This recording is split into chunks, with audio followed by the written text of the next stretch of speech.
Okay, welcome to the Stellify podcast. And tonight I'm joined once again by the brilliant Mark Gober, an author, researcher, and one of the clearest modern voices breaking down the architecture of global control, consciousness, and human sovereignty. Mark's work explores everything from the nature of reality to consciousness and where this takes us, but also to the World Economic Forum's agenda for a technocratic future, laid out in his book, An End to the Upside Down Reset. Mark has a uniquely grounded, rational way of connecting dots that most people don't even realize are part of the same picture. And right now, as the UK pushes ahead with mandatory digital ID, as governments and local councils are openly discussing tokenisation of public and private assets, and as the "you will own nothing and be happy" model begins quietly sliding into reality, I believe Mark's insights have never been more relevant now. So on this podcast, we'll dive into the Great Reset, some digital control grids, tokenized economies, consciousness, and the bigger question behind all of this: what kind of world are we walking into if humanity doesn't wake up in time? So welcome, Mark. It's great to have you back. Lovely to see you again. Nice to see you too. Thank you so much for having me, and I appreciate the warm introduction. Oh, you're very welcome. You're doing some brilliant work. I've noticed, like, I keep a close eye on the way things are on social media, and I see how very, very busy you are, especially exploring the spiritual side and the consciousness side of this reality that we're in. And I know that you came from finance, and you were pretty much exposed to a new world, if you like, and it's a radical change. But for the viewers that maybe have not watched our first podcast, or maybe not have come across yourself, and they don't know the depth of your work, what motivated you to write An End to the Upside Down Reset? What did you see coming that others were missing? Well, part of the reason for writing the book comes from my background, which is that I was from the mainstream. My undergrad was at Princeton University. I worked in investment banking in New York. I worked in strategy, consulting, and mergers and acquisitions in Silicon Valley. So you can imagine the kinds of people that I've been surrounded with professionally and academically. Not bad people, often very good people who are very intelligent, but they've been indoctrinated with a certain ideology. And I use the word indoctrinated because I really think that's what happens. And I was indoctrinated myself, where basically I was taught there's a way of looking at the world, and this is the right way. This is the way the world should be. And if you don't subscribe to that, then you are tyrannical, basically, or a conspiracy theorist. And now I think it's basically the inverse. And one of the phenomena I found, and I still see this because I do have connections to that more mainstream world, is that often people will support a cause that they believe is beneficial because they actually believe it, and they haven't looked at the potential downsides. So they don't necessarily see the wolf in sheep's clothing. Something that looks like it's benevolent on the surface, it sounds very compassionate, but it actually has a harmful cause in the end. And that's a theme I've seen over and over again. I do think there are people that exist, by the way, who have nefarious intent. But I also think that many of the people who support causes which I now consider to be nefarious don't have a nefarious intent. Yeah. So I tend to be probably among those of us in this world that questions things. I'm probably more lenient on people that I disagree with, in that often I think they're doing it out of innocence. Yeah. Because I come Deep from that world. programming, Mark. Yeah, but I think it's an important caveat, because when we start to see through the tyranny and the agendas that are clearly at play, it can be easy to latch on and say, well, this person's supporting it and therefore that person's evil. And they might be doing something that we disagree with, but they might not have a negative intent. Some of them do. And that I actually have a hard time knowing who is doing what, because until we're inside of their mind, we don't really know. And it can be difficult to discern. I mean, there might be breadcrumbs. Yeah, the World Economic Forum is an organization that describes itself as a public-private partnership organization. It influences corporations and governments around the world. Klaus Schwab, who ran the World Economic Forum, said we penetrate the cabinets, meaning that people in governments all over the world hold the ideology of the World Economic Forum. And this organization has put forth very explicit plans for what the world should look like. And there's a book called COVID-19, The Great Reset by Klaus Schwab and one of his colleagues, Thierry Malloret, that describes, well, the COVID has come. This was in 2020. Now this is an opportunity to create a better society. And they proceed to describe what that looks like. And while it might sound compassionate in terms of the words that are used, if you actually look at the outcomes of what they're describing, it's not about freedom. It's about a few people who think they know what's best for others and wanting to control people. And that's just one example out of many. And the World Economic Forum certainly is not the only organization that has these kinds of ideologies, but it's what I call it in the book, my book, it's called An End to the Upside Down Reset, an elitist and anti-human mentality. Elitist meaning that some people feel like they know what's best and it's their duty to impose on other people. And anti-human in that it's not about human flourishing. It's about human control. And well, we shouldn't consume as much. And actually, maybe if we didn't have as many people, we wouldn't have to worry about the problems that we have. So it's not always positioned in a nefarious way, but if you look a few steps down the road, you can see that it is. And again, my sensitivity to this is that I come from the world of people who subscribe to these ideologies. And it's almost to them a given that these are good things. And they haven't even, in many cases, thought about the other possibilities. They haven't looked at the downsides of it. And I can understand for those people how hard it is. Imagine if you've publicly supported something for many years to say, wait a second, actually, this is not a good thing for society. There's a lot of psychological incentive for people to want to suppress the truth within themselves. What enabled you, do you think, to break free of that programming and start seeing things differently? Because I mean that is a big issue that we faced, I think, in 2020 as well, where people were seeing we had two timelines effectively, I think, and the minority saw the pandemic as nefarious, that something was going on, but there was an agenda. And it was very hard to reach out to people because of the heavy programming and the faith that they put into people with white coats, for example, or politicians or the mainstream news. And I feel that we're in a similar kind of movement going on now, not maybe as difficult, but there is like your local councils in the UK, for example, will be thinking they're doing the right thing with the smart cities that they're putting up, for example, the 15-minute cities. They will think this is a good thing. Yeah. Well, for me, I had a big paradigm shift in 2016, and it was around the nature of consciousness. My first book, An End to Upside Down Thinking, came out 2 years later, and it was challenging whether consciousness is something that just pops out of our brain and that when we die, that's the end of our consciousness, versus what I now believe, that our consciousness probably continues when our body dies, and that there's a spiritual dimension to reality that's just built into the fabric of reality. I mention that because that was such a huge paradigm shift for me, that I saw enough science over and over again and interviewed people for my podcast series, Where is My Mind? I saw enough where the paradigm shift occurred within me. And that probably made it easier for other paradigm shifts to fold. So when 2020 hit, I'd already written the first book. I wrote the second book early in 2020, An End to Upside Down Living. And then I saw very clearly that there was a suppression of truth in a way that I had seen in the realm of consciousness. Because I know the scientists, and what happens is if you talk about, let's say, the science of telepathic abilities or the science of the mind impacting physical matter known as psychokinesis, you will get laughed out of academia, or you will not be able to get tenure. It's pretty insane. There was actually a scientist I know, she was told by a top US institution that if she wanted to get tenure, she would need to take her research on precognition off her resume.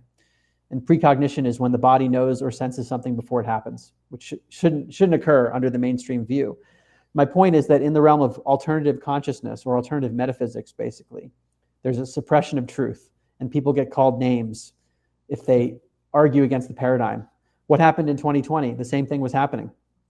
I remember there was an ER doctor on YouTube. He was in Northern California or something, and he did a press conference saying, yeah, there's some people getting sick, but it's not as bad as what the media says. And that was taken off YouTube.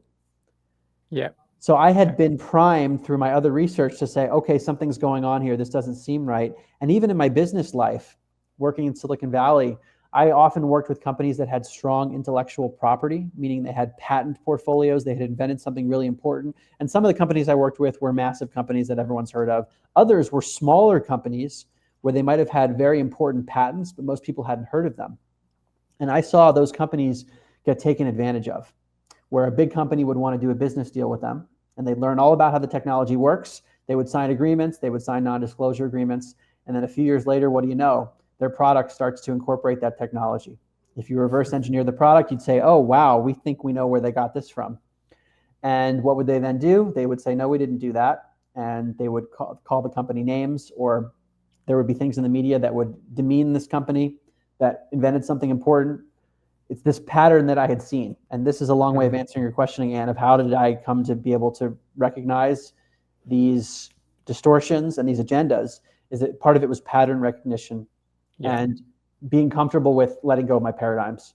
So when this happened, I in 2020, I had to then rethink new paradigms that I hadn't considered. So in the medical world, I knew of some corruption, but it was taken to a new level. But also politically, I was previously not interested in politics leading into 2020.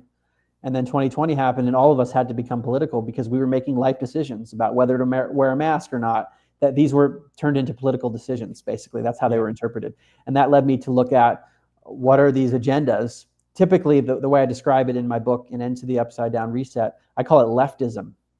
And I'm, by the way, my book, An End to Upside Down Liberty, describes voluntarism, which is the idea that we shouldn't have any compulsory political monopolies, i.e. we shouldn't have any of the government structured the way we do. But within the current structure of government, what I focused on in this book on the Great Reset is leftism, because there are specific features that we do see in this elitist mentality where it's much more about the government taking control as much as possible in an attempt to make people safe, basically. And it ends up being paradoxically anti-liberal, because people often equate liberalism and leftism. They're like, oh, those are kind of the same things. But I view leftism as this more extreme version. So for example, a liberal mentality, a truly liberal mentality would say, people should have a right to say what they want to say. Yeah. Whereas a leftist mentality would say, yes, people should say whatever they want to say, as long as it is not hateful. Yeah. Based on what I subjectively deem to be hateful in my own mind, in my own elitist way, because I know what's right.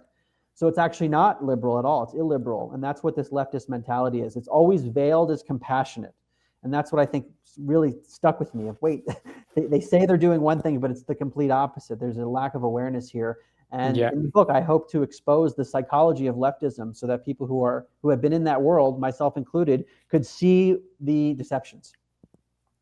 Very good, because that's wokeism in its way, isn't it? Well, I've seen people get offended very, very easily now, but that programming's been happening for maybe 20, 30 years where, it's been educated into people, I find, especially in the UK, in colleges and universities, you daren't say a single thing for risk of offence. Comedy is another thing, in the UK, there's been some great comedy shows in the 90s that then in 2020, we're getting disclaimers put on there for risk of offending people. They'd have a disclaimer just before you watch the show. And then you'd have even comedians publicly apologizing for their work in the 90s or the early 2000s for the comedy that they'd put out there because it was deemed now offensive. And I find it quite tragic because that affects freedom of speech massively as well. Because I would protect anyone. I may not agree with someone, but I would certainly protect anyone's right to say what they wish, but you can't. That can't exist with a leftism approach, can it? No, we really need to allow people to express themselves and then let others make a determination about whether that expression is appropriate, versus this more patronizing perspective of, we actually know what's best, so we're not even going to let you express it in the first place. And it's, again, veiled as compassionate, but if you think about how patronizing that is, it's saying, basically, you people are too stupid to be able to evaluate that statement, and we're going to protect you from your own stupidity. Yes. If you said that to them, they would get offended because they tend to view themselves as being ultra compassionate, because that's what we are on the left. We're the people of compassion and care. And therefore, because they value that moral code so much, it makes it harder for them to see where they're not compassionate in their own psyche. It's beautiful the way you've pulled that together, actually, because I've always been left-leaning through my life. That's always, worried about the smaller man being trampled on by the establishment. That's been how I felt since I was a child. And then when 2020 hit, because of my views, and because obviously you were meant to be compassionate, and it wasn't that I wasn't compassionate, I just saw a different narrative than most people. I was then deemed right-wing, Right. which I found very interesting, how I was deemed, and I'm certainly not right-wing, but I would say that I have a libertarian viewpoint. I do care about people massively. In fact, I wouldn't be doing this if I didn't. I just find it fascinating how people have been, like you say, drawn into this leftism, and they feel they've almost got a duty to hold people to account now, to behave. Behave in a way that they want, or whatever, like the UN Sustainable Development Goals, that this is the right moral code, and that it's a foregone conclusion that all of these things are inherently good because they sound good. And there's a distinction between things that sound good on the surface versus things that actually in practice are doing good things in the world. And often what's happening is people are looking at a surface level. I mean, we can take climate, for example, of, well, look at all the problems we have in nature right now, and look at all the pollution we have, and we're polluting and causing climate change, and we want to help the environment, right? So obviously all these things are good. I mean, that simplistic narrative, it makes sense for people to want to then support, well, we should reduce excessive consumption in people because they're hurting the climate. But that is a very simplistic perspective. For example, I asked someone this recently who's very big in the climate activism space, said, so what would the ideal climate be? And he didn't have a really good answer. So what range should we be controlling the climate to be? Because we know the climate's going to be changing. And so when you ask people to actually start to think it through, it becomes almost a form of people playing God. Yes. Of, well, we know what nature should be, and we're going to try to keep it in this range. I don't really know what that is. And then if you start to go even further with the questioning, to ask, well, what are the different factors that could affect the climate, and to what extent is human activity causing that, and to what level of certainty do you know that human activity is resulting in changes in the climate versus many other factors, and also versus factors of just how climates change over time. And then I've heard answers like, well, we know based on historical records of going back hundreds of thousands or even more years what the climate used to be. And if you then ask the question, well, how do we know that the measurements back then, is there any way that we can validate what the measurements were to know what the historical climate has been? So it's like, this is a big part of my work, which I've had to do for myself. And then I speak about it and write about it, is if we're told something is true, how do you know that thing is true? Exactly, yeah. How do you actually know? And when we're talking about things in history, were we there to verify it? Well, we're using measurement tools. And how do we know those measurement tools that we're using now can be applied to the past? We have to make all kinds of assumptions. And what I'm finding, Ant, is that many people who are innocently propagating these narratives haven't asked the questions themselves. They know there's a lot of pollution. We all know that. And we know that the climate, there have been natural disasters, and people will then just conflate the two and say, well, obviously it's because of human activity exclusively. And of course, I don't think I've talked to anyone who would say that human activity hasn't played some role in the environment. The question is, what are the other factors, including things like geoengineering, which we know Exactly. So my point here is not to conclusively say one thing or another, versus to open the aperture and hopefully help people ask more questions with regard to these narratives that we're told are so solidly true. Because we're told they're true, and then we're told, and we need to tax you more in order to help this. And if you pay more taxes, we're going to help save the world. Of course. If we restrict your behavior, maybe if you shouldn't travel as much, Ant, because you're going to be affecting the climate. I mean, that's a scientific claim that's being made. And I think that there are many people who've written on this more extensively, that there are questions we should ask. Well, obviously the weaponizing, that's the climate change is a big part of the weaponization of what's happening with Agenda 2030 anyway, isn't it? That's and they've just had is it the GOP30, is it, in Brazil, where they cut down, I don't know how many trees to lay down a road to allow all these multimillionaires access on their private jets, but yet they're talking about climate change. It's just upside down. Well, I think you're raising another important point here, that the term climate change is referring to climate, whereas there are real environmental problems that most people would agree on, like deforestation in certain areas, or polluting, or the food that we eat is being polluted, or the air. I mean, that seems pretty undisputed, but they get lumped into climate change. So it's almost like if you ask a question about the narrative, the specific narrative around climate change, that you're denying those other things. They need to be separated, that the climate is referring to temperature and then the resulting issues that we have in the world as a result of temperature changes. But that narrative has shifted too, because at one point in the 70s, people were worried about an ice age. It was global cooling, and then it became global warming. And climate change is a very convenient branding, because now any change in the climate is called climate change. And of course, the climate will change. And if it weren't changing, that would probably be an issue in the nature that we have. So what are we really being asked here? And they use it so well to put fear in population, though, don't they? I mean, I remember back in the 80s growing up as a kid, they talked about the ozone layer here in the UK, that we were destroying the ozone layer with aerosols or deodorants and things like that. So I remember that fear being put in, because they were telling us we were also getting acid rain, which was causing a lot of problems. But it was all a lie, and apparently, part of the UK would have been underwater by the year 2000.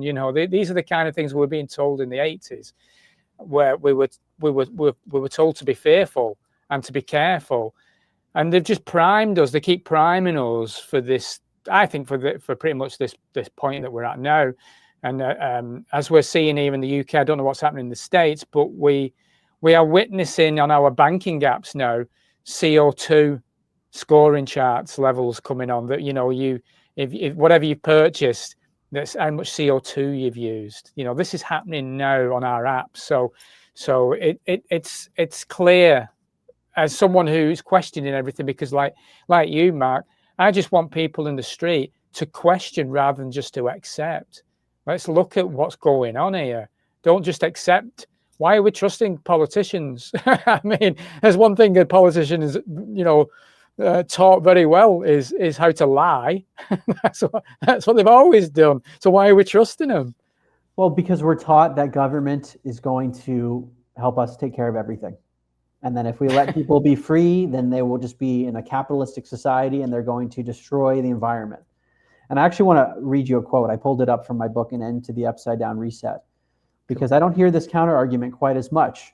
I mean, consider what happened in the Soviet Union. This was a tightly managed society by government in a communistic, socialistic place. But they ended up destroying the environment. How could that be? If the government was going to protect everyone, in addition to the murder that we know happened in that regime, but the government was supposed to protect the environment. I'm going to read you a quote here from a 1991 book. It's called Ecocide in the USSR, Health and Nature Under Siege. What the authors wrote is the following.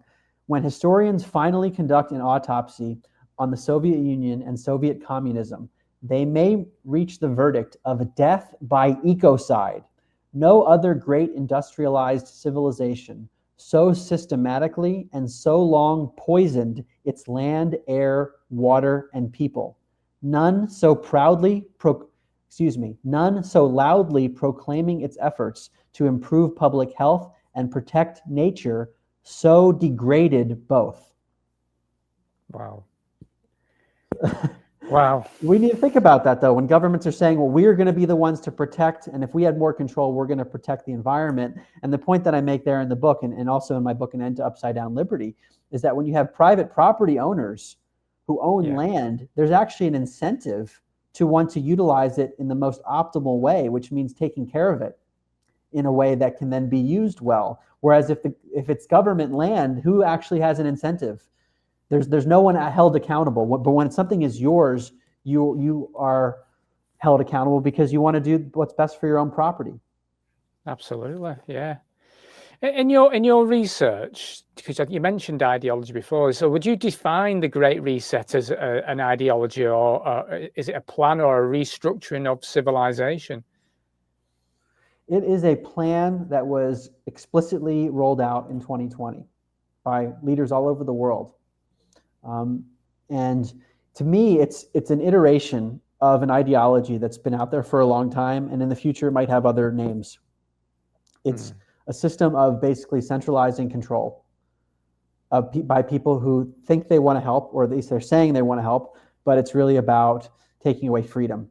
And the way I describe it in my book, An End to the Upside Down Reset, because many people have heard the term Great Reset, and if you look it up, you might hear the term, it's a right-wing conspiracy theory. I wanted to show very clearly that this is actually an explicit plan. So you don't need to invoke a conspiracy theory. You can read the book, COVID-19, The Great Reset by Klaus Schwab and his colleague, and you can see exactly what they lay out. But again, the language that they use it makes it sound very benevolent.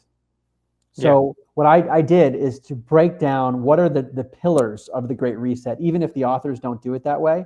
To me, they're promoting change in terms of culture, politics, economics, environment, i.e. the climate agenda, technology, and metaphysics. Yeah. Very comprehensive, the ways in which they're trying to steer us. And to me, it's always anti-freedom. Like I said, it's elitist and anti-human. Yeah, and for me, you can see that, and I think this is why your book's important, and if this can get out to people, and because you will join those dots in such a way that people will understand it, and that is key, really. This is why we're having this conversation. Really, I'm hoping that people can listen to you, the people on the streets can hear what this is about and start questioning things more rather than accepting. Yeah, it's interesting because I've written 7 books, and I never know what the reaction is going to be. I've found that it's been most difficult to get my political books out there. Oh, and really? Some people don't even realize what I've written or spoken about in politics. So I appreciate your willingness to talk about it. Often I'm talking about the nature of consciousness, or a lot on cosmology and medicine recently. But this topic, I think, is really critical. And it's part of the issue might be that there's such resistance to challenging political thinking. If we go to my book, An End to Upside Down Liberty, it's not just challenging the left or the right, it's challenging the institution of government. So many people have a hard time with that because we've grown up with the idea that we need to have this centralized power structure, which is not fully voluntary, it's compulsory political monopoly, and we couldn't have society without it. And there's a lot of rewiring that needs to happen there. And then my book on the Great Reset and the challenge to leftism as an ideology, that is very triggering to people, I found. That they might hear about the subject matter and they won't go any deeper into it. But I think there's real value. I just, having gone through the paradigm shift myself, of actually going through what is the psychology of leftism? How could it be that people will end up supporting these narratives that could take away our freedoms in a very significant way, where our lives could be controlled basically in a type of social credit system, which we already see in China, where it's you have to behave in ways that we deem to be moral because we know what's best for all of you. And we're going to call it compassionate. And if you don't, then you're not going to be able to participate in society. And by the way, all of us collectively should tell on the people who aren't following those rules, versus asking the question, do the rules make sense themselves? Are the experts actually correct? And so there's such cognitive dissonance, meaning a psychological discomfort on these topics in particular. And I think it's one of the reasons it's been harder for me to get the word out about these books. Yeah, but it's really important that what you've done. It's great work what you've done, and it's important that we get this out as best as we possibly can. I think the leftism thing is such an important part of this. It all ties in beautifully, because like you just mentioned there with the social crediting score, and I've said this on a couple of videos recently, the police won't even be needed in a few years because we'll police ourselves, because your neighbor will go on their app and complain on their app about their neighbor to get more social crediting scores and to dip the other one down. This is unfortunately the way human behavior seems to be going, because of compassion.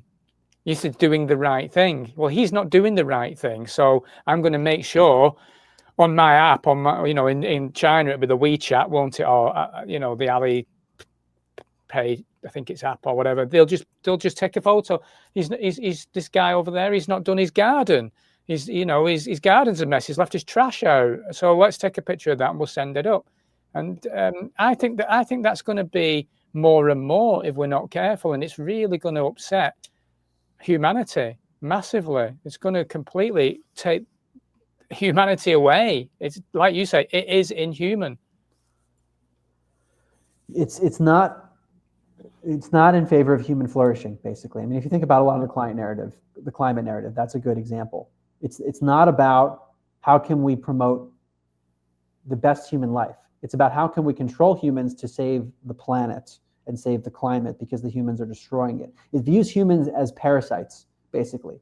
And if we just didn't have these humans, then everything would be so much better, and we would save Mother Earth. And to me, it lacks balance, because of course we need to protect and preserve nature, and we also need to encourage human flourishing, not one or the other. And what we see, to me, in leftism is this extreme version of discounting the human being. Wouldn't the world be a better place if the humans weren't here? They don't always say it that explicitly, but that's the tone. Yeah, and it's really quite remarkable to me when I see it among people that I respect at an intellectual level, who are really intelligent, but it's because they've gotten so woven into this narrative of compassion, of, well, yes, I've succeeded in life and I've made a lot of money and I've done really well academically. It's now my duty to take care of the world. And what's the best thing I can do? Well, this beautiful planet we're on, we need to just preserve that. And we have too many people who aren't intelligent enough to realize this. So we're going to tell them what to do. Useless eaters. Yeah. This is it. I mean, Klaus Schwab was close friends with who was it? The name's passed me by. It's right on the edge of my tongue. He was a very high political figure in America. He was involved in many wars, but he was a good friend and advocate of Klaus Schwab and the Bush family. Kissinger, that's it. Henry Kissinger was on my tip of my tongue. And this is a guy, you look into him, he's not a particularly nice man, so not someone I would want to be hanging out with on the I wouldn't want him on my roster as in my friends group, put it that way. Well, now I think we have a new potential danger. I mean, there's the possible good that comes from it too, which is around AI and the information that people are learning about all these topics, because there's a very specific narrative, which we've already touched on, that is being put forth as the positive narrative. And the characters in the world who are promoting that are positioned as the good guys under the mainstream perspective. And then we have an AI system, these LLMs, large language models like Google's Gemini and ChatGPT, where if you ask it questions, it's going to feed you answers that conform to the narrative. Yeah. So this is a tool that could be used for very good things in terms of getting to the truth, but is so biased by the consensus narrative of what's supposed to be good according to the authorities, that now what we're talking about here would be considered wrong, probably, if you put it into AI. So without having the knowledge of the counter arguments, it can be very difficult to overcome this stuff. And people are relying on AI more and more for their information. So I think what you're doing, Ann, is more and more important. You and other podcasters out there, to get an alternative narrative out to the world. Because otherwise, there is this mind control danger in a new way that we haven't had in the past. We had television, we had school, but now it's through technology where we're going to be fed certain things of, you have to believe this element of climate change, and if you don't, it's dangerous misinformation. And yes, you don't want to be promoting dangerous misinformation. But then, as critical thinkers, we should ask the question, if we're told a claim about the climate, a scientific claim, we should know the evidence that that's true, and we should know that the alternatives have been evaluated as well. Yeah, I agree. Yeah, no, I totally agree with you, Mark. It's we're in for very interesting times, and I've said this for a long time, that sort of my generation, our generation, is the gatekeeper here. We're the line. We can see what it was like before the tech really ramped up, and it's the kids, the generations coming that are born with a phone in their hand, that are going to be used to AI from nursery. They're going to be using AI from nursery reception, and there's a huge danger for humanity there in terms of control potentially if we don't put a stop to this somehow. If we don't make the change, I feel it's down to us now. This is where the line is. Transhumanism is literally here, and we know where this is going, and it's not good for humanity, and it's not good for the planet. It's not good for any. It just serves a small group. Right. Yeah, my perspective is constantly shifting on this issue of what to do about it, and certainly what both of us do, because we're in a public setting, we're getting the word out to people. I totally think there's value in that. But let's say there's someone in front of us who disagrees with what we're saying. If I speak to that person and realize the person is not interested in getting to the truth and they just want to preserve their perspective, I feel way less interested in trying to change their mind than I used to. Yeah. So I think it's much more about those of us who are seeing through it to share with each other and then work on ourselves.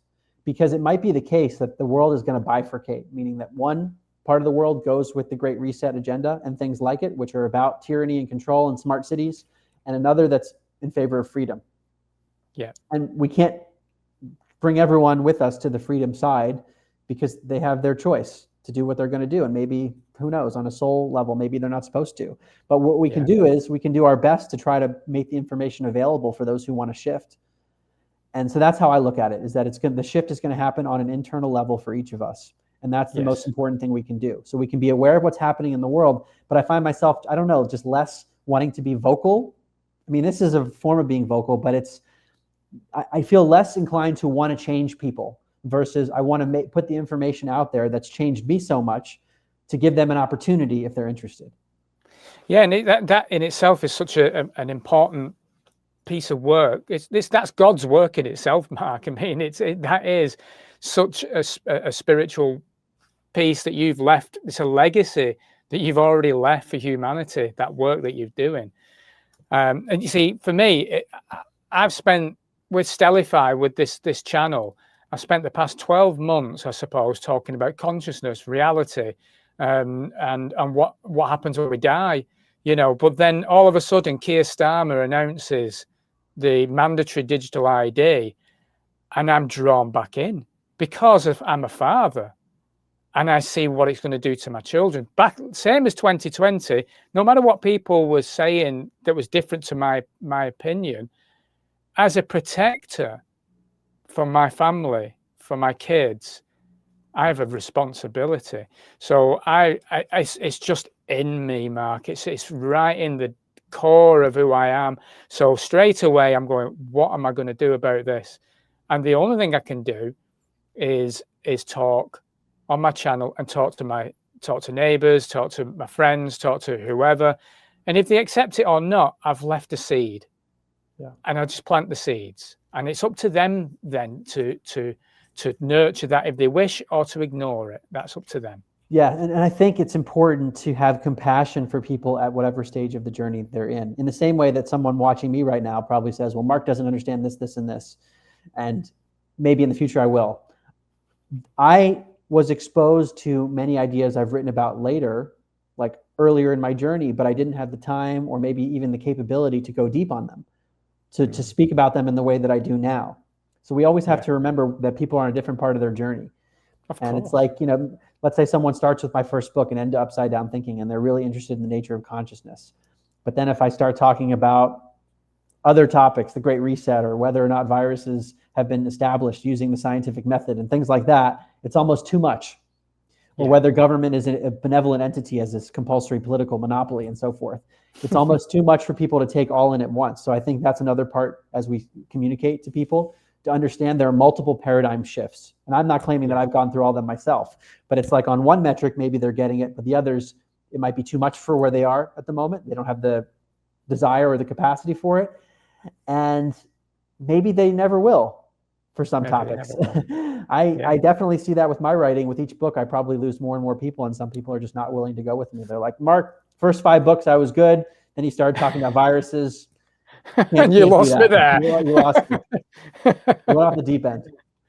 Well, that is it, though. That, like you said, that paradigm, there's deep programming, isn't there? And until you could accept I see when I had my awakening as such, the start of my shift, I see two ants. I see pre that 2012 awakening moment, you know, where I was a programmed individual acting on my subconscious mind constantly, not asking questions, and quite happy, quite happy until I had trauma, which then started making me question the world, you know. And I'm a completely different person, Mark. So I can see that, and I have compassion for people that are stuck in that programming. I totally understand it. However, what we're going to see over the next few years, if we're not careful, is those poor people, their lives are not going to be particularly great if hopefully they do start to see things before it gets worse, because it's in the UK. I'm seeing the breadcrumbs now, but I'm seeing infrastructures, physical infrastructures for these 15-minute cities, smart cities, the grids. I'm seeing everything that we talked about back in 2020 rolling out, and it's literally terrifying. It's terrifying for me, in terms of because I care about people. Yeah, and what's the solution? I mean, to me, it's awareness. Yes. If the masses are aware, then they will say no to things that a few people are imposing on them, because it's a relatively small number of people that are imposing these sorts of things. And once we're aware, we can say no, but we can't force other people to say no. They have to come to that recognition on their own. Yeah, I was saying, in the States, I don't know what really is happening in the States. I know that the Apple announced something recently about digital ID for the wallet, and I saw something. It was an Uber Eats thing in New York City where they're using an algorithmic kind of way of pricing, which I thought was that is a social crediting kind of thing, and it's almost a normalization.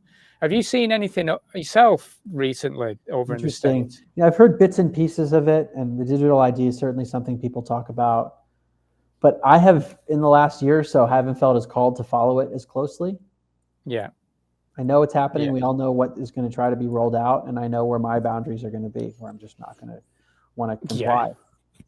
Yeah, and I think not complying is key, and having that strength and that courage. I think this is why, for me, I feel I've got a purpose to play. I'm sure we've all got a purpose to play in some way or form. But I'm trying to encourage people to come together, because there's strength in not being alone when you have a viewpoint. So it's if there's a message I can get out to people, is do get into your communities, find people that are thinking the same as yourself.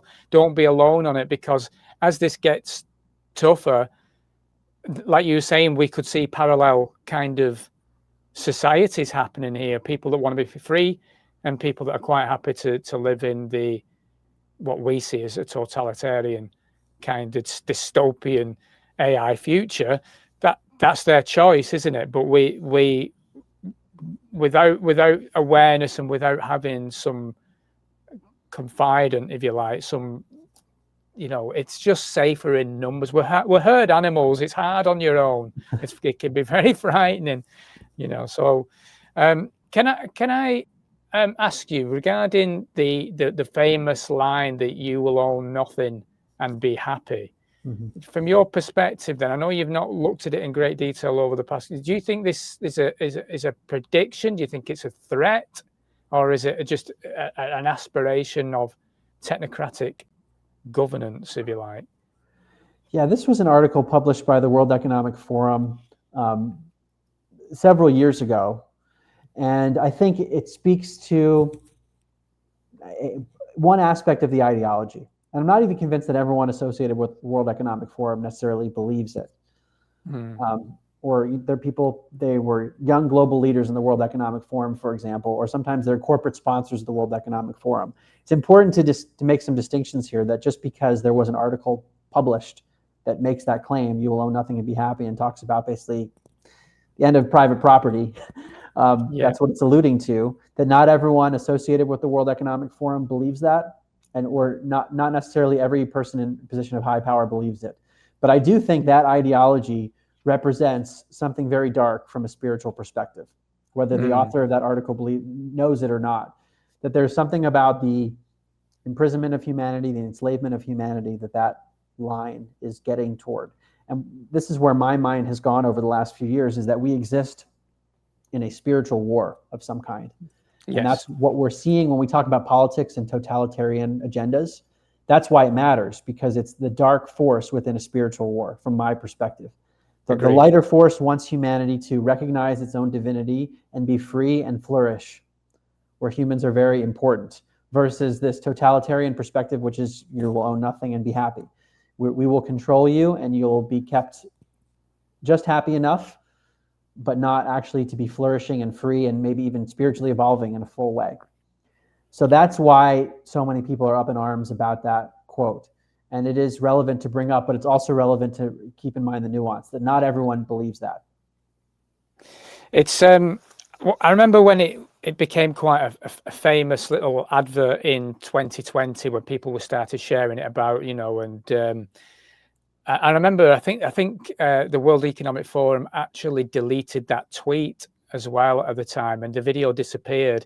Obviously people managed to get hold of copies and it was still getting shared about. And I remember thinking to myself, well, how are they going to do that? At the time I was confused. I'm not bright financial, Mark. I know you're a financial guy. I couldn't like, how are they going to do this? And recently I've just recognized what they're doing. And there's something called tokenization. Have you come across that?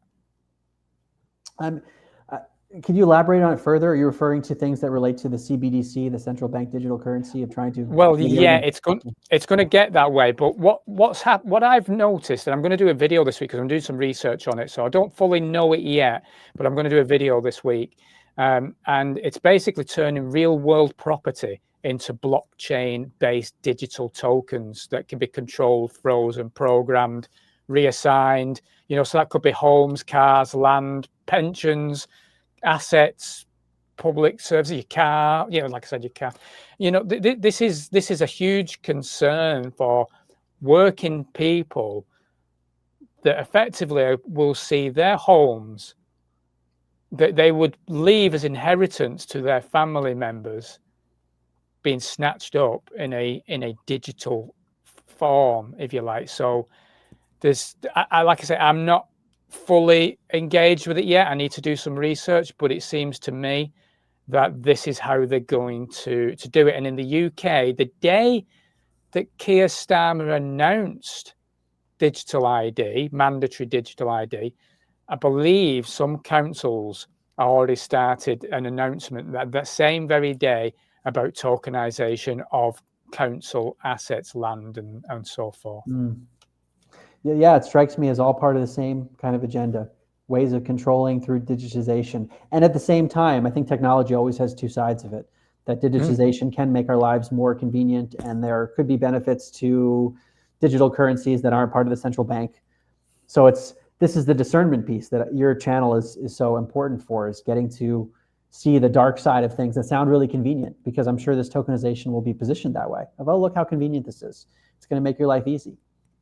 Yeah. I mean, I think it's something, because everything can be instant. So you would have a trade would be literally an instant transaction. So yeah, when I'm pulling up this, which is the actual article. Okay. Of you'll own nothing and be happy, because it relates to the tokenization discussion. And you're right, I think certain things have been deleted, so it might be worth it for me just to read it for your audience. Yeah. I was able to capture it in my book because I knew maybe it wouldn't be out there forever. But there was a video in 2016, and it was deleted from the WEF's website and YouTube. It laid out 8 predictions for the world in 2030. The first one says, direct quote, "You'll own nothing and you'll be happy. Whatever you want, you'll rent, and it'll be delivered by drone." Then there was a WEF article posted in Forbes. It was titled, Welcome to 2030. I own nothing, have no privacy, and life has never been better. And the article begins with rhetoric around a lack of private ownership, And then it says this very explicitly. This is a future that's envisioned. I don't own anything. I don't own a car. I don't own a house. I don't own any appliances or any clothes. It might seem odd to you, but it makes perfect sense for us in this city. Everything you considered a product has now become a service. In our city, we don't pay any rent because someone else is using our free space whenever we do not need it. My living room is used for business meetings when I am not there. When AI and robots took over so much of our work, we suddenly had time to eat well, sleep well, and spend time with other people. Once in a while, I get annoyed about the fact that I have no real privacy. Nowhere can I go and not be registered. I know that somewhere everything I do, think, and dream of is recorded. I just hope that nobody will use it against me. Wow. Wow. Well, that says a lot, really. It's definitely this is definitely how they're doing it. It's definitely how they're doing it, and the UK seems to be very much at the forefront of what's going on. It seems to me. Yeah. I think Canada's another, and I think Australia is another, where they would literally become communist states very, very, very quickly, and. I mentioned it so I come across this tokenization only yesterday, actually. I only come across it yesterday. I was like, oh my God, this is how they're doing it. And my missus's mum was here, and she's 80-year-old, and she's obviously got an asset which she wants to hand down to her daughter when she passes away. When, obviously we don't want that to happen anytime soon, but that's in the thought, at 80-year-old, you start thinking about things like that. And she's like, well, what's going to happen? And how are we going to deal with that? And how quick is this going to be? These are all the questions that the general public will have no idea about at all. Because I look into things as best as I can, and I only come across this yesterday. So this is not general public mainstream news. The most of the people will be in their program day to day, and not have a clue that the whole physical assets that they've worked so hard for could literally be removed very, very quickly. Right. But it's always something compassionate. So we're told that it's okay. Oh, it's going to be good for them. Yeah, of course it is. Yeah. You can have your room and have people using your space while you're out shopping, and they can have a business meeting in your living room. That's great, that. Yeah. There you go. It's crazy. Well, I think that there's another important distinction here. When something is imposed, meaning it's made mandatory or compulsory versus voluntary. So if you build a home, and you want to lend it to people and allow people to use your space, that is your prerogative if you want to do that. The difference is when it's imposed on us, where you have to use your property in that way, in which case it's not your property. It's someone else's. They basically are saying it's your property as long as you follow our rules, which means it's not yours. So, in the US, this like when people are paying taxes on their real estate, it's basically like paying rent to the government. So do you actually own your property? Well, you own it as long as you're paying taxes, for example. These are cases where our freedom has been eroded over and over again. And we're told that we're free and that we own stuff, but we actually don't fully. No, we don't. We don't. But they're going to make that pretty clear in the next 15 years if we're not careful, that we absolutely own nothing, and you're just a robot, basically, going through life with no purpose. That's what they want for humanity. It's just, that's not a spiritual adventure, is it? That's not allowing the freedom, that the reason that we are here to grow spiritually and as people. It's completely abhorrent. It's horrendous. It's wicked. It's evil. It's scary, and I'm not playing this game. And perhaps it's part of the soul journey that we're on too, that these darker forces are here to test our discernment. Yes. And that it's up to us to figure out what's going on, to identify a wolf in sheep's clothing versus an actual sheep, and then to act accordingly and have the strength to do so. That's part of our evolutionary journey. And so that's the challenge for me with dark and light. There's certain things that are objectively evil that we would say should not exist, and they cause a lot of suffering. And at the same time, all of those things will force us to evolve in some way and to test our own discernment. You'll be aware of the Fabian Society, I guess, with your research on. Yeah, I've come across it, but I would love to hear more from you. I mean, there are these groups that have been involved in social engineering. That's the way I look at it. I'm not an expert at all, but what I was going to say is you mentioned wolf in sheep's clothing a couple of times, and their actual logo is the wolf in sheep's clothing, which is very interesting. And it seems that the Fabian ideology, which is very leftist, is pretty much within our governments. And I don't think it matters now. This is something I'm also trying to reach out to people, where people think in this country there's always been two parties. Like in the US, you've got Republicans and the Democrats. In this country, it's always been left, right, usually conservative or Labour would be the government, the parties that you would vote for. They're the same. This is the thing now. There is no vote anymore. These parties have the same ideology now. They're not. There's no choice, and we have a new party that's coming forth right in the UK called Reform at the moment, which is with Nigel Farage, who is a friend of Donald Trump's, and he. Well, they may proclaim him to be some kind of a leader or a savior, even, because this again is a human thing, isn't it? Where we look for saviors, be it a Donald Trump and the Q and the white hats or whatever, to Jesus Christ. Even it's part of our programming to look outside ourselves for a savior. So they will create a new savior in the UK, no doubt, that we would vote for, that would maybe halt this progress of this digital enslavement, but they'll be doing the same thing. Yeah, it keeps people in the paradigm of wanting to have controllers, and they're just picking which controller is controlling them.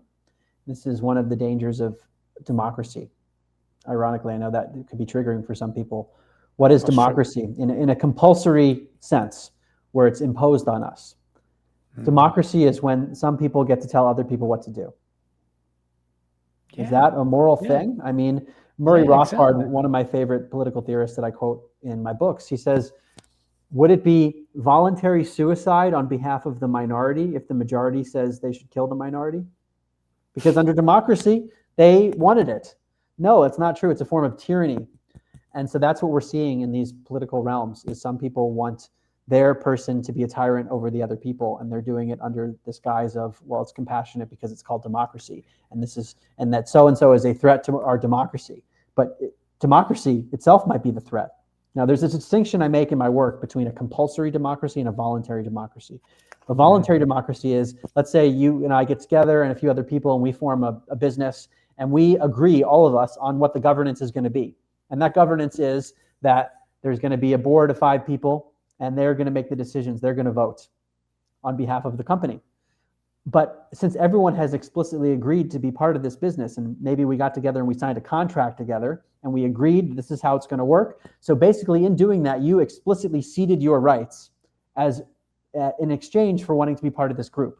And it was explicit and mutually agreed upon. And if there was a clause you didn't like in there, you said, screw it, I'm going to go do another business. I'm not going to be part of this. And there's a way to terminate so you can get out of it. That's a form of democratic governance in a voluntary setting, versus the way we have it in these political monopolies, where wherever you go, it's imposed on you. And maybe you didn't vote for the person that was elected, and then that person gets to impose things on you. Is that a good thing? So it's like a reframe of how governance works. It's upside down. Yeah. But yeah, and you mentioned before as well, mandatory and voluntary. And I had a comment on one of my videos the other day from someone who said they're changing the term in the dictionary, really, with what's going on at the moment. So mandatory is becoming voluntary. You literally don't have a choice in this. With digital ID in the UK right now, they have made it where it's so difficult for businesses to not sign up to digital ID, that you can't do It's actually not possible to do a paper form or another route to file your company, your company business affairs, which you need to do with the government.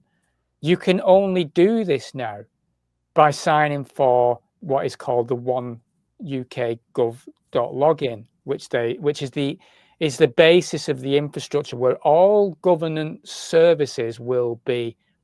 If you want to access government services, you will have to go through this login. That's what's happening. Wow. And they are not making it. They're saying mandatory, but they're not giving you another route. Right, and that's the difference between what we have a mandatory or compulsory monopoly over governing services within a certain jurisdiction. That's what we have. It's known as statism, where the state rules that jurisdiction, that territory, versus a free market, a truly free market for all these services, where it's being supplied, the thing that you want, you could get it from many places. And think about, many people just would believe, for example, police, that has to be done under a government. Well, what are police? It's human beings with weapons that protect a certain area. Why does that have to be done within a political monopoly? Why couldn't there be competing businesses that want to provide the best services out there? And then us as consumers, we can hire the ones that we like. And the ones that do really well at protecting the territories through the policing services, they're going to get hired more. They're going to make money. And the ones that do a bad job are going to go out of business. That's how a marketplace works. So you can apply that to everything. We have the opposite in government. You end up with a perverse incentive. And this is something that I recommend to your audience, the Austrian School of Economics, School of Economics. And there's a great website, Mises.org, Mises.org, where there are free resources, the work of Murray Rothbard, Ludwig von Mises, and so forth. Talks about basically what does a truly free market look like without having a government intervene and trying to think it knows what's best for other people. But going back to my point of perverse incentives, the education system within a government, for example, if it does a bad job of educating the children, what happens? They get to go out to the world and say, we need more money to make education better. So the incentive is to do worse because then you can ask for more money. It's mad, isn't it? Whereas what would happen in a free marketplace? If you're a school that people are paying for voluntarily and you're doing a bad job educating the kids, then that school's going to go out of business because people are going to stop paying for that school. So you need to have these market incentives, which you don't have. And that's where we get into trouble. Because not only do we not have the incentives to make things good for the citizens, but then the government can come in and actually control people because they're the rulers. I totally understand why you wrote your books with saying upside down, because this place is completely upside down. It's just crazy. Yeah. It's crazy. That's why I dived in with Stellify. That's why I dived into the esoteric side of things personally. This is not for this conversation, but I was like, there's got to be something else going on here. It can't just be about money, because they have all the money, and all the control and the power and everything else. It goes much deeper than that. Like you say, there is dark forces that and a dark consciousness that plays its massive part here, and we are as souls getting tested. But well, and yeah, that's another conversation, because I don't want to lose my viewers. I think this is a really important conversation, and it's critical for the UK right now. This kind of conversation, this is critical. So CBDCs, for those that don't understand this, Mark, what do you see these as really? In difference to the fiat. So CBDC stands for central bank digital currency. And the potential danger is that if the way that we pay for things is programmed, could our ability to spend be shut off? Think about that for a second. Let's say, and the government doesn't like your podcast, and there's a CBDC, that's how you would be paying for things, that using that digital currency. And because they don't like the way that you've been acting publicly, they're going to limit your digital currency to, let's say, 100 pounds that you can spend on groceries a week or something. they could then tweak your ability to spend on things. And we saw this with the Canadian truckers who had their bank accounts shut off. Your ability to pay for things in life could be controlled by the government.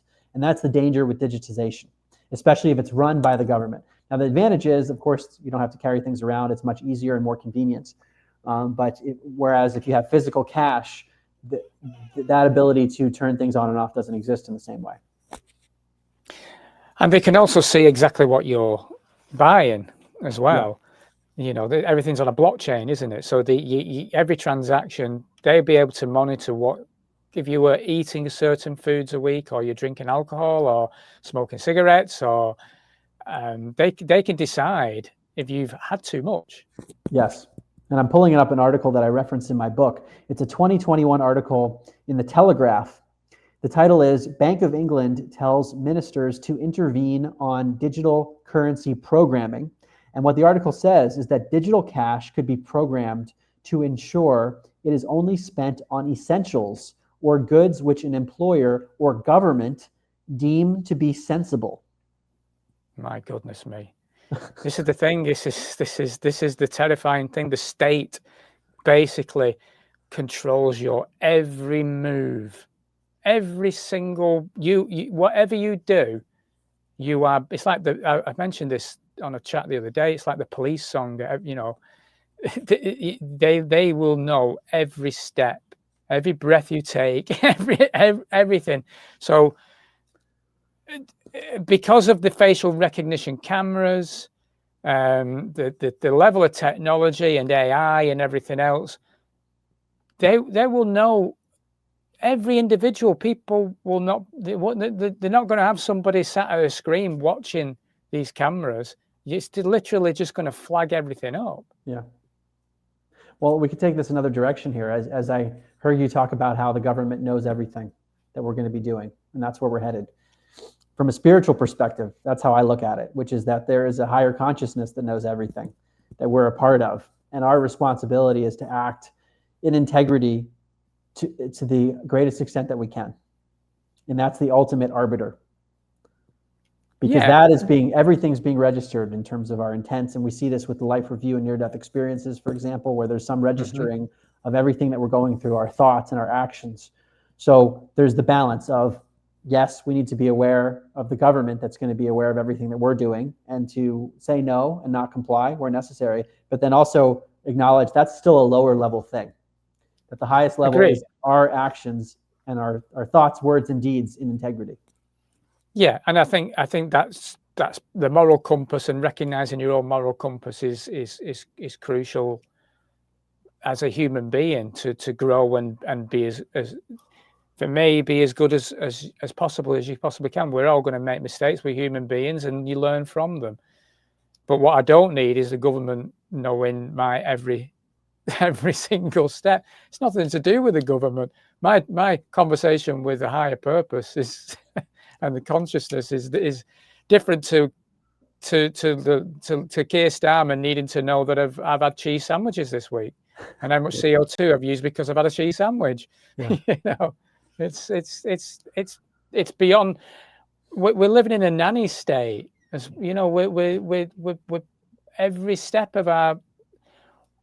How do you grow, Mark? How can you grow if you are just being monitored all the time? It's micromanaging to an extreme level, where people are playing God, basically. As Yuval Noah Harari said, humans are hackable animals. That's right.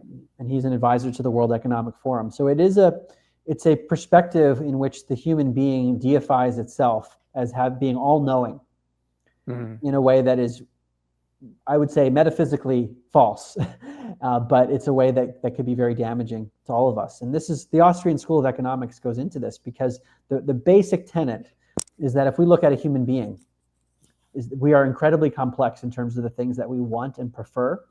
And the analogy I often use is ice cream flavors. Let's say that most of my life I like chocolate ice cream, and I'm going to the store and buying chocolate ice cream. And one day I decide I like vanilla ice cream, and I buy vanilla ice cream, not chocolate ice cream.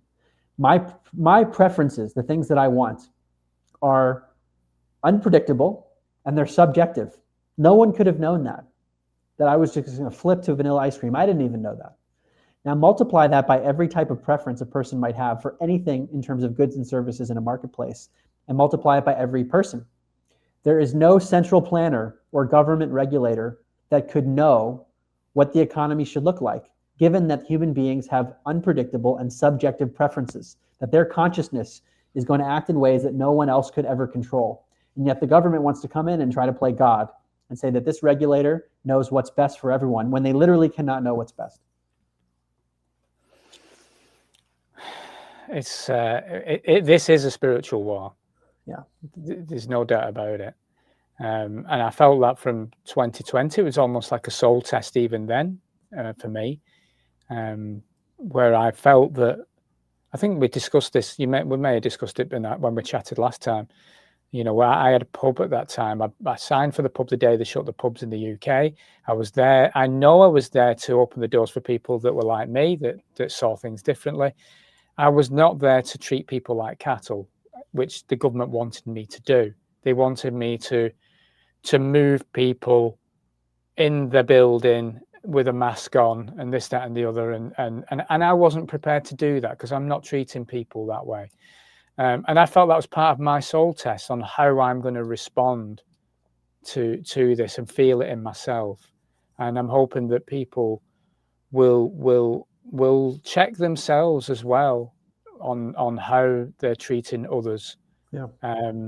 Throughout this incredible time that we're alive, really, because we are seeing the most frightening but incredible transformation that could go one way or the other. It's literally, for me, it's literally on a bit of a tightrope at the moment, and it's interesting. But frightening as well. Well, let's look at the positive side. I mean, I know for myself, prior to 2020, I wasn't thinking this way. I wouldn't have been aware of these changes and wouldn't have been able to put the chess pieces together, because once you see the big picture, it becomes very obvious when we see headlines of like, oh yeah, this of course fits in to the global plan of trying to enslave people or trying to take away rights. But if you didn't have that perspective, it would be much harder to see it. So what's happened is 2020 was a major awakening for a lot of us. And I think there will be more and more of those awakenings occurring. So while there is the dark force that is coming in and it's maybe showing its face more strongly, I do feel that there is a counterbalancing force. It's interesting. I was on a march recently in London for Digital ID, and there was on either side of us as we were marching down the road, there were hundreds of people, but the support was there. You felt it, Mark. You know, the majority that were there, that were filming and taking photographs of the march, they were in support of what the march was about. In 2020, when we marched about the pandemic and anti-lockdown and things like that, we were spat at. So there is a definite shift as well of people looking at this and seeing a control system being put in place. Yeah, which is interesting. Yeah, well, I think that the bravery of people like you and others out there, it's getting the word out in ways that we probably don't even realize, and we need a lot of voices out there. So I think you're inspiring your audience with the different voices you have on your platform, which I know is not easy to do. It's not, but that's why it's interesting that, because we were meant to do this chat probably a month ago and it got postponed. But like I said before on off camera, actually it's perfect timing, because to chat to you now is exactly the right time to get this information out. It's just literally perfect. When we talk about programmable money and CBDCs, do you think they can exist without becoming a tool of behavioral control? I mean, any technology has the potential not to be used for control. It really depends on the consciousness of those who are in positions of power. But I do worry about anything that is central bank related, because it's within the context of the state, which is this compulsory political monopoly. And the state will inherently attract, as I discuss in my book, An End to Upside Down Liberty, personalities that care about power. Not to say that every politician does that, but if you have a power structure that can control other people, think about what that would do. If you were a psychopath, you would want something like that. You'd want to be in that structure. So my point is, it's like a moth to light. If you Yes. have the light out there and an ability to control people, that these personalities could flock to it. And therefore, I think the danger will always be there. Yeah. And so the same goes with AI in a way. I mean, I use AI, and I've dove deep into AI as best as I possibly can as well. And I recognized what it was doing as well. I kind of recognized it was encouraging my ego and playing with my ego in a way, and trying to play a comfort blanket with me as well, and buttering me up, I suppose, in a way. Yeah. And I could see its game in that way. You know, it's almost this aromatic kind of consciousness where you're relying on technology, I suppose, rather than yourself. And I have conversations with it, you know, and I'm saying, I don't want you to butter me up, and I don't want any smart answers. I want you to come direct with what I'm asking you to do. You know, you as a tool, you are a tool for me to use, you know. And I've actually had it deep dive in things that I don't think it's generally supposed to do, to be honest with you. And I think if it got flagged up, I'll probably get it shut down, Yeah. to be honest. So it can be used as well, but it, like you say, it's whose hands is it in? It can be used like the sword. It can be used as a weapon, or the knife's probably a better example, or it can be used to slice your bread or butter your bread. You know, it's anything. I mean, there are, even if we go to the "You'll Own Nothing and Be Happy" article, there are elements of the convenience that could be used for good. That there might be menial tasks that we have in life, whether it's, you know, that we benefit from the LLMs like ChatGPT, or maybe even robotics, that could help our lives, so that we could spend more time on our spiritual evolution. That's true. The question is, what's the tipping point where it ends up having a really detrimental effect? And to me, it's always about the consciousness of the user of the technology. Yeah, and it's the same for like Neuralink, isn't it? You know, that Elon Musk talks about. Yes, you know, if you're paralyzed and you could have an implant that would bring your you know, so you're able again. That clearly is a magical, wonderful thing in a certain way. I don't know in a spiritual sense, but in terms of living your life, it's going to be, you're going to get about a lot better. But the problem being, we know, unfortunately, how this world works. It's upside down, and it's run by dark forces, and the chances are those implants are going to be used for nefarious means. And I wouldn't trust anything. I'd rather sit in in the forest next to a tree, and be away from it all, to be honest with you. I love my technology. I use it daily. It's been part of my life for my adult life, really, and including my childhood. I always wanted a computer. I was always using a computer. But there may be a time in the future where I need to become Obi-Wan Kenobi and bugger off into a cave. Yeah. I don't blame you. I don't think you're the only one. And that's why some of people who host retreats, they'll often do a digital detox, and they'll say no electronics, because there's a state of purity that we can enter when we leave that, whatever the digitization is doing to us. There's probably frequencies, there's dopamine, there's so many elements that keep us enslaved. Yeah, absolutely. Yeah, the dopamine is a big thing. Do you find, because, and obviously you're a heavy researcher of humanity behavior as well, would you say that apathy is an issue that we have? It's something I find, me personally, I find it's an issue. I don't know what your thoughts are, you know, where people are just, it's everything will be fine. And taking responsibility, you know. Sure, yeah. I think complacency and apathy, they do occur often when there is a lack of spiritual compass. Because it's difficult to have that complacency when there's a spiritual intent behind our lives. I mean, if we really get to the core of it, the way I look at life now is that the source of my existence, the source of all of our existences, is not physical. That means we are derived from something spiritual. That's the only reason that we're here. Yeah. And if that's true, then that means we're here to be of service in some way to our source, to the source of our existence, which would inherently take away a sense of complacency. it would bring about a sense that there's something that we need to be doing, and that if negative things are happening in the world, that there's something we need to do about it. And then the nuance to it is, if there's something happening in a very far away place, we might not be able to have direct control over it. So what we can do in terms of not being complacent is affecting our immediate circle to the extent that we can, to do the things that we are capable of doing that are reasonable. That's where we can not be apathetic and not be complacent. Does that drive you personally? It definitely does. It's my second book, An End to Upside Down Living. I asked the question to the reader, what is the overall intention of your life? And I go through the book looking at science and philosophy and spiritual teachings to try to arrive at an overall intention, because we all have it, whether we realize it or not. And the answer could be, well, it's just to live. That's the overall intention of life. But I think the spiritual research brings people inherently to a place of wanting to serve the collective. And a big part of that service, paradoxically, is serving ourselves and doing our own improvement and our own working through trauma. And as Ken Wilber, philosopher, he talks about waking up, cleaning up, growing up, and showing up. Waking up, cleaning up, growing up, and showing up. Those are all things that we do internally, and they could affect people externally. But it's like we've got to do that internal work. And I'd say that's a huge part of my journey too. I mean, even the books, even though they're academic, they are byproducts of my own process.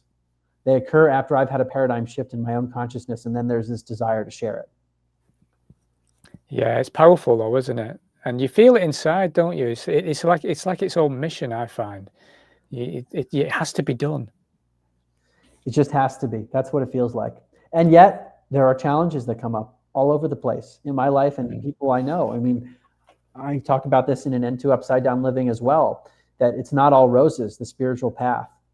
Challenges come up. There are major things that we have to overcome. I mean, for me, I think about just how much conditioning I've had for all those years before I had these awakenings, to let go of certain belief systems or subconscious thought patterns or habits that I haven't let go of yet, and then experience pain as a result of those. So it's almost like, there's a quote, I believe it's from Nisargadatta Maharaj, I use in one of my books, that life is the supreme guru, meaning life will bring us the challenges that will teach us things. Yeah. That's the guru, is all the different things that come in, and it can manifest in different ways for different people. It's just a matter of identifying where's the growth, where's the opportunity to discern better in every moment. Yeah, definitely. I'm totally on board with you on that. But before we come to any kind of close, if we just come back a little bit again to the main context of this chat, though, regarding, because you mentioned yourself, I won't be doing this. You know, it won't be happening in my timeline, and I'm the same. But don't get me wrong, I've still got a family to look after. So you're looking at the pitfalls here, and it's not. They're not going to make it easy. They're not going to make it easy. Hence why I say that, you know, I think people need to get together and talk and become a community as best as possible. But how do individuals practically resist this shift without waiting for political solutions? To me, the first step is awareness. Being aware of what's happening, and also not being fixated on a theory. To be aware and say, this is what seems like is happening. None of us has the full picture. But so to have the humility in the process is important too. But given that it looks like this is happening, then to ask the question, what are my priorities in life? Given all my life circumstances and family to take care of and everything else, how am I going to act? Where is it appropriate for me to really put my foot down? And in other cases, is there more nuance needed, where my family comes first and I just have to do this one thing? That's a personal decision. Even if it might contradict values in some way, the overarching values of my family is most important. That might take control for a person. So I think this is a very complex issue. It is. It's case dependent. I agree with you. I think individuals will need to make those very, very private decisions themselves, because even though you don't agree with everything that's going on, you may be put in a position where you feel you've got no choice to put food on the table. But I do believe I do believe in the human spirit, though, and I do believe that we can as awakened souls make huge changes to what their nefarious plans are, by coming together and saying no. Absolutely. It's quite powerful saying no, though. That's the thing. I'm always been a yes kind of person. I always will help anyone, and do what I can for anyone. And that's come to the detriment of my own mental health sometimes, and my own personal health. And I've had to learn how to say no.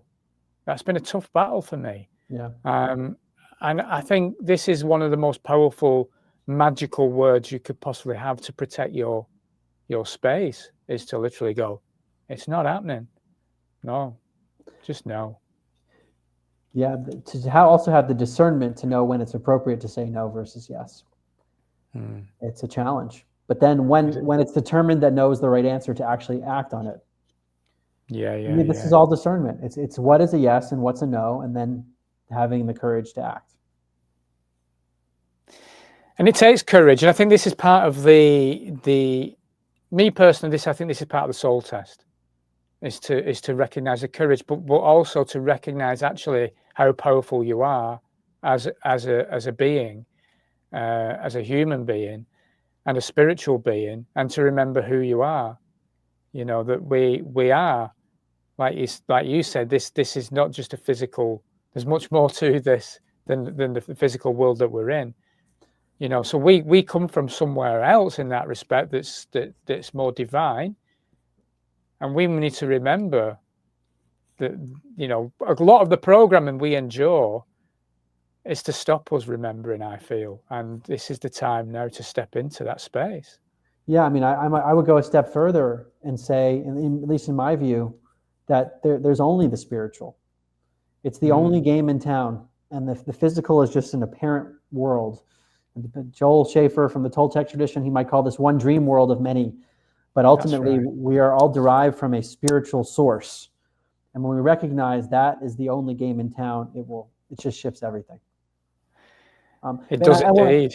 I want to add something to that, because it's like, in my 9 years of shifting, the most mind-blowing part of all this to me is that there are things that we know on some level that we are not even aware that we know.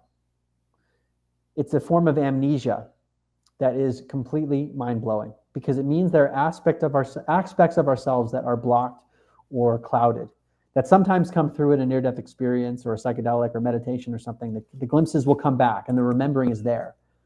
But there are things that we don't even know that we know, but we do know them. That's the implication of a spiritual source with an apparently physical world where there is a blockage. It's Dr. David Hawkins would describe it as the sun is always shining, but there are clouds that get in the way. And there are ways that we can re-access the clouds, the sun rays, but we have to acknowledge that there are clouds there. And when we realize it, then you realize that it's just the sun. It's all just the sun and blockages to the sun. I love that. Yeah. And that kind of takes us right back to the beginning of knowing, just having that innate knowing, instead of just having faith in the leaders, the political leaders, or the man in the white coat, your scientist or whatever. It's trusting that knowing that comes through you, which is not easy when you are heavily programmed and conditioned in this world, because it's a tricky place. Yeah, very difficult to overcome the programming. Very difficult. We're all working on it all the time, constantly. I don't think it ever stops while we're in this dream state, like you say. Mark, I've got one more question before I'd love you to let people know how to get in touch with you and where to find your books, obviously, but just one more question on this subject itself. If decentralization is the antidote, what does that look like in everyday life? The short answer is, to me, voluntarism. the subject of my book, An End to Upside Down Liberty, where people interact with providers of goods and services on a truly voluntary and mutually agreed upon basis. Mm-hmm. And that will lead to the appropriate level of decentralization based on what the market wants. And the market is just the collection, to me, it's the collection of the demands of people. They want things. And then service providers and entrepreneurs emerge to serve the wants of the people. And that means there will be decentralization in terms of what is provided for based on what people want and how well things are provided for. It's a very simple idea. It's people interacting with each other on a voluntary, mutually agreed upon basis where there is an explicit contract between the person that hires the service provider and the service provider. Yeah, how that it's looks, straightforward. It's so simple. How that looks, I don't know how it will look. That's the whole point. Because people come up with creative solutions to problems. That's called entrepreneurship. And I used to live in Silicon Valley. I know how this works. A problem emerges and people say, how are we going to solve it? Then a brilliant person and company comes up with a solution that was better than what anyone thought of. So that would be the ultimate. It's a pure marketplace where the consciousness of each individual is providing its wants and needs. And then the consciousness of the service providers of the goods and services will come in to create things to match up with what people need. And that's I call it, it's the divine version of the invisible hand that Adam Smith talked about. I think it's the consciousness working through the economy. It makes sense. That just makes sense. And I feel the human spirit can move its way to that and away from these. The human spirit is not going to want to be controlled for too long. Yeah. It's just not. The problem being at the moment is that we're in a boiling frog situation. We're all in a pan. Some of us are jumping out, but a lot of others are just not quite grasping what's happening at this stage. And there will be a point where they go, it's a bit hot now. And it happens slowly enough, as you say, that people don't realize the pot's boiling until it's too hot. Exactly. Oh, Mark, this has been a fantastic chat. I really appreciate your time. Like I say, it's perfect for me in terms of what I want to try and get out at this moment. So thank you so much for being on. I hope we can do this again, and hopefully we can maybe tackle some more spiritual things. But I would imagine the way the world is at the moment, we may delve into some other madness that's happening at the time. But could you let people know where they can, because I know you've got a number of these upside down books. I think is there 7? Yes, 7. 7 books. Where can people buy these, Mark? There's information on my website, which is markgober.com, markgober.com, but Amazon is a good place to go. All 7 of the books are in hard copy, Kindle, and Audible formats. I narrated the Audibles myself for all of them. And the 2 political books are An End to Upside Down Liberty and An End to the Upside Down Reset. Wonderful. And you had a podcast. Do you still do the podcast, or? No, it was an 8-episode narrative docuseries, basically an audio docuseries called Where Is My Mind? And that's still available on Apple Podcast and Spotify. If your audience is interested, I recommend starting at episode 1 and going in order, because that's the way it was created. And I still hear from people that they just learned about it and they'll binge it. So I worked with Blue Duck Media. We intentionally made the series as timeless as possible. And it gets into the science of consciousness. And I will caveat by saying there are a few topics that were offhand comments about medicine or even cosmology that if you learn about my later work, I don't agree with. But the overall themes in that series, I would say, are still very valid and important. Yeah, I binged it. I think I binged it in the summertime, actually, and I thoroughly enjoyed it. So I'd highly recommend it. I didn't realize your books were on Audible, so I'm gonna make sure I get those on Audible. I don't get much time for reading, unfortunately. My world's quite hectic, but I do get time to listen while I'm driving or doing other chores. So I'll make sure I get hold of those. So appreciate you, Mark, and the work that you're putting in. It's a massively important task for humanity and what we're in today. So I appreciate it. Thank you. And thank you as well.